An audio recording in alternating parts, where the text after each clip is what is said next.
Hey everybody, how are you guys doing today? It is August 13th, 2020, and sorry I wasn't able to upload another video yesterday. I spent about 12 hours working on that video just about all the power outages with these deratios and how they continue to repeat over and over again that these are rare, which they should be, but they're not when they're manipulating them and modifying these storms and literally, targeting certain places, okay? And what's the number one place we know that they're targeting, okay? It's your food, your crops, and then what else? They're trying to, do all these power outages. They're being able to put up all these brand new poles, these brand new lines, so that definitely applies with FIVEG and just being able to put you in situations that you don't want to be in to where then you need their help. Okay, that's why being prepared, at least having a plan for these things is so important to me. But let's get into a few of these articles. Okay, this one was from yesterday, and it says, deratio damage in Iowa, flattened crops spotted in impressive satellite images. 2 distinct image swaths were spotted after winds clocked 100 miles an hour. Check this out. I got a better look of it right here. This will show you. Okay. Yeah, right here you can see. Watch right in the center of the screen. Look at that. That is just insane, the difference from here all the way to there and then up here. And you are talking just, miles and miles and miles and miles and miles of corn that was just completely destroyed. And that was what the plan was with this. You think it's a coincidence that these things hit right as harvesting was about to, start happening? They were literally just about to do your fall harvest. And then here, look at this. Monday's deratio damaged 10 million acres of crops in Iowa. You thought I was kidding when I said miles and miles? Yeah, 10 million acres of crops in Iowa. 600,000 still without power, It says more than 600,000 customers remained without power Wednesday in the Midwest due to the powerful deratio that roared across the region on Monday. Iowa was especially hard hit as the potent windstorm devastated the state's power grid and flattened valuable cornfields. Oh yeah, so not only does it hurt your food supply, our food supply, it also is just attacking these farmers again. Every time they try to get, back on top, start getting things going their way, bam, they get hit again. And you want to know that what's that? It's just crushing their economy. It's crushing the small economies. I mean, these farmers live year to year, season to season. When they have something like this happen, it's devastating, and it doesn't stop. They've been getting hit like this over and over every year for the last couple of years, whether it's flooding or hail, whatever it is. So officials said full recovery from the storm will take several weeks. The storm had up to 112 mile per hour winds near Cedar Rapids, Iowa, as powerful as an inland hurricane, okay? And I started seeing this in all of the different articles. They are continuously calling it, comparing it to an inland hurricane, and I believe that is on purpose because you look at the so-called, hurricane that just hit the Northeast, okay? Tropical storm, whatever you want to call it. That was identical to what just hit out west, okay, or how it hit in the Midwest. But I think that's why they're trying to mix the two. You know how they blur the lines with, the flu and CV, all the symptoms. Well, that's the same thing here, right? If they can blur the lines enough to where they can just say it was a deratio that came through and devastated it, then they can, get away with it more, because then they don't have to have a hurricane hit the center of the United States or, the west or the east. It doesn't matter. They can just say it's one of these things. They can just cook up one of these types of storms instead of trying to always have to use these hurricanes, which they're going to use. They use every disaster. It says, as it tore from eastern Nebraska across Iowa and parts of Wisconsin, Indiana, and Illinois, including Chicago and its suburbs. Oh yeah, it just devastated so many areas, It's just crazy. It said early estimates say the deratio flattened at least 1/3 of Iowa's crops, about 10 million acres, according to Iowa Governor Kim Reynolds. In addition, tens of millions of bushels of grain that were stored at co-ops on farms were damaged or destroyed as the bins blew away. Yeah, I showed a couple of that, those pictures in my video yesterday. They just destroyed them, and everything that was in them got destroyed. And then not only that, they won't have them to use them to try to, if they were going to try to pick up whatever they could from what was left over from this storm to store it, they wouldn't even be able to do that. You know, it said, and it rocked Marshalltown, Iowa, where an EF3 tornado destroyed the town's business district just 2 years ago. You know, see? They just continuously get hit. With winds of 99 miles per hour, Monday's storm damaged some businesses that had recently recovered, even damaging the scaffold being used to repair the historic courthouse dome. Can you believe that? They just get it going, they just get it back, and then bam. And that's why I said you are being targeted. You know, that's the thing. They're getting targeted. And look at this, okay? Let's just keep going. I'll leave the links in the description so you can check out these full articles. You know, but look at, this isn't something that's just going to stop, okay? This was the following day after the derecho that went through, okay? In Denver, power outages, tree damage reported after dry microburst hits South Denver. Several people in South Denver reported powerful, abrupt wind gusts just after 12 p.m. on Tuesday. The National Weather Service in Boulder received a report that a large blue spruce tree fell onto a car about 4 miles northwest of Cherry Creek State Park. CBS 4 photojournalist Robert Sanchez found 2 large trees in the picture below knocked onto homes in the 1900 block of South Clarkston Street. Is this image getting to be normal to you? Are you starting to realize that this is a normal thing now? Over and over, every storm that's hitting is destroying the trees. You think maybe that, I think that has multiple reasonings too, okay? I know these trees are being affected by your FIBEG and obviously with all of the chemicals that are being dumped on them, okay? So it's making them more brittle, but these ones are being ripped out of the roots. Well, that's what happens when you flood out areas and you dump the amount of rain that they do on these places. But the trees are going down everywhere. Now, just remember, what did they say about FIBEG, that it couldn't what? Oh, that's right, go through the trees, so that they needed to have a small cell every so often. Well, do you think now that all these destroyed trees, all these trees getting knocked down, don't help? That now can be transferred, you know, larger distances because, the trees are now out of the way in so many areas. You know, you just have to realize that this is not just a, you know, single attack. These are over and over and over again. You know, it says a number of people on Twitter reported power outages just after the wind reports showed 3,000 customers without power. See, and they'll just hit you like this.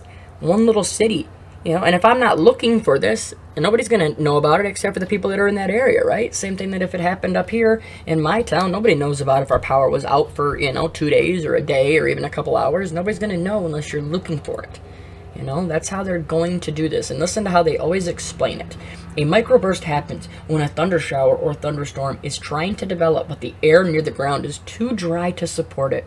Several thousand feet up where the clouds are it as often raining, but that water evaporates when it falls into the drier air below. Because the evaporation is a cooling process, the evaporated rain leaves a pocket of colder air suspended above the ground. Since colder air is more dense than the surrounding air, it rushes to the ground and often catches people off guard. Since there is no precipitation involved at the ground, it is called a dry microburst. So not only now are they having these massive thunderstorms, these, you know, derechos, you have all these tropical storms, these hurricanes, you know, now they even have it where it can just be a massive wind just going to come in and there's going to be nothing. Sunny, beautiful, and bam, you're just going to get knocked out with wind. Do you see how they continue to, you know, plant the seeds? So if something happens, they can say, well, yeah, we told you that's called a dry microburst. You know, it's just, you just got to really pay attention to this stuff. You know, let's keep going. You know, and like this too. You know, it's just, everywhere I looked, it only took me a couple minutes. You know, I just picked out a few, you know, of the power outages. You know, electrical substation fire in Youngstown causes power outage. The substation is 120 years old.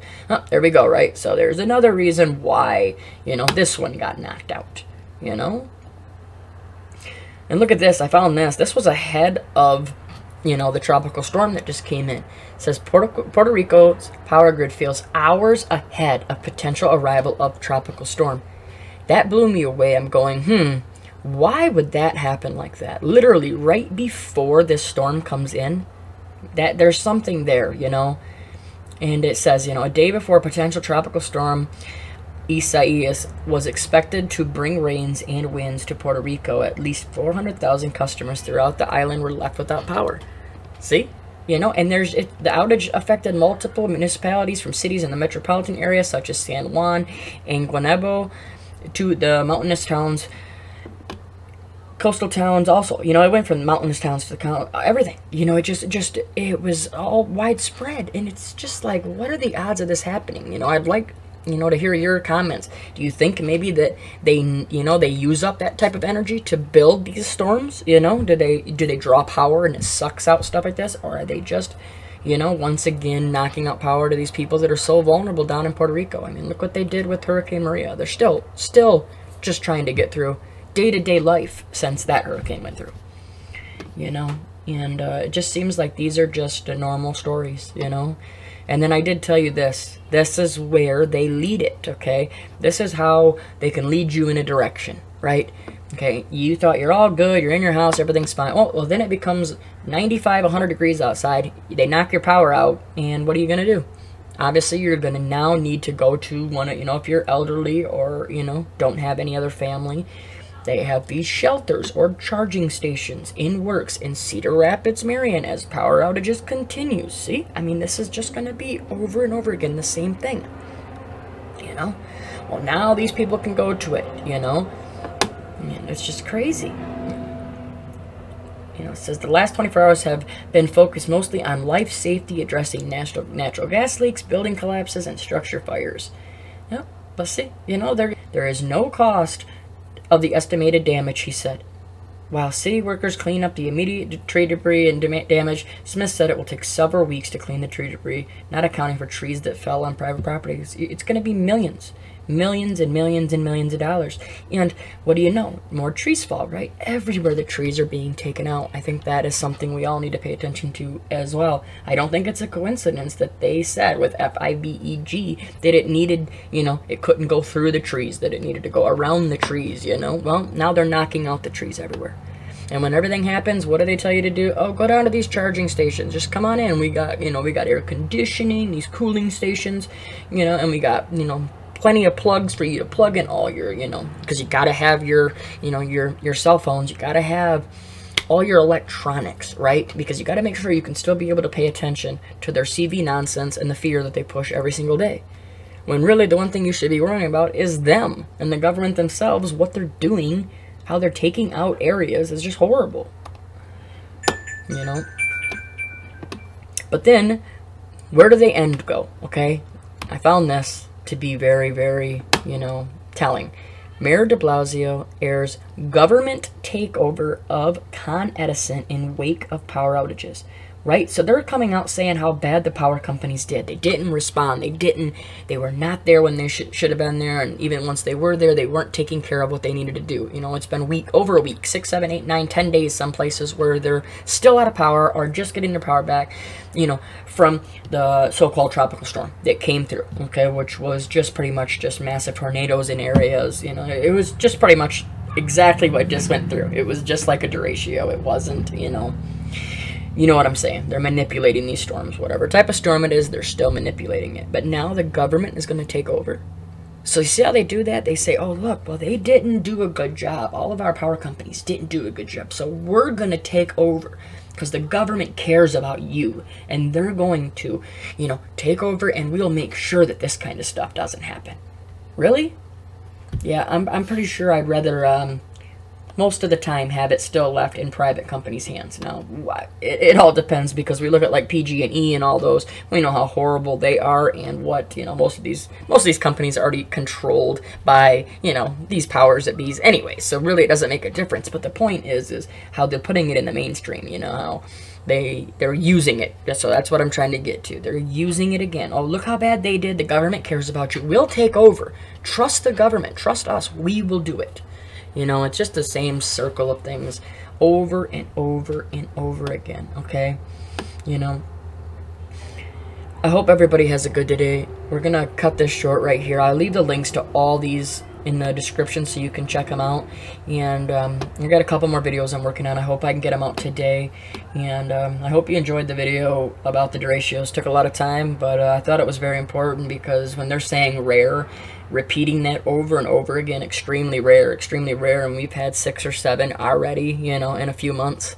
You know, I think people need to pay attention to that, because, you know, they're killing people. You know, each one of those storms killed somebody. You know, it's sad, you know, so we just need to be paying attention, making a plan and being ready the best that we can. So I love you all. Continue to pray against all this that's going on right now. Prayer is more powerful than you could ever imagine, and just being able to, help a family, help your friends, help your neighbors, it does make a difference. So we'll talk to you soon. You all have a great day. God bless.